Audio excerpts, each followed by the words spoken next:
Middle east में एक नई जंग शुरू होती दिख रही है। फिलिस्तीन में हमास संगठन और इजराइल के बीच जंग खत्म नहीं हुई है कि अब हिजबुल्लाह और इजराइल के बीच नया महासंग्राम होता दिख रहा है।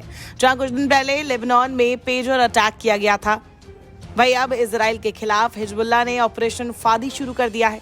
लेबनान पर पेजर अटैक के बाद हिजबुल्लाह बदला लेगा, इसकी आशंका तो पहले से ही जताई जा रही थी, लेकिन हमला इस कदर भयानक होगा ये किसी ने नहीं सोचा था। 22 सितंबर 2024 को लेबनान के हिजबुल्लाह संगठन ने इजराइल पर 200 से ज्यादा मिसाइलें दागी हैं। रिपोर्ट्स के मुताबिक इजरायली डिफेंस फोर्स ने बताया है कि हिजबुल्लाह के इस हमले के बाद उत्तरी इजराइल के स्कूलों को बंद करना पड़ा, तो वही लाखों लोगों को शरण लेनी पड़ी। जानकारी के मुताबिक हिजबुल्लाह ने महज 4 घंटे के अंदर 200 से ज्यादा रॉकेट दागे। उत्तरी इजराइल के हाइफा शहर और वहां मौजूद एयरबेस को तहस नहस कर दिया गया। गौर करने वाली बात यह है कि इजराइल में विनाश की भयानक आंधी लाने के लिए हिजब ने ऑपरेशन फादी को एक्टिव कर दिया है। फादी 1 और फादी 2 हिजबुल्लाह की मिसाइल्स है। इराक की तरफ से ड्रोन हमले की भी खबर है। 220 mm की कैनन से दागे जाने वाले फादी 1 रॉकेट की मारक क्षमता करीब 80 किलोमीटर तक बताई जाती है, तो वही 302 mm की कैनन से दागे जाने वाले फादी 2 रॉकेट की रेंज करीब 105 किलोमीटर तक है। इजराइल को दहलाने के लिए हिजबुल्लाह ने न सिर्फ फादी 1 और फादी 2 रॉकेट बल्कि इसके साथ ही साथ कत्यूशा और बुरकान रॉकेट का भी इस्तेमाल किया है। हिजबुल्लाह के नॉन स्टॉप हमले के चलते उत्तरी इजराइल में एयर अलर्ट सायरन बजता रहा।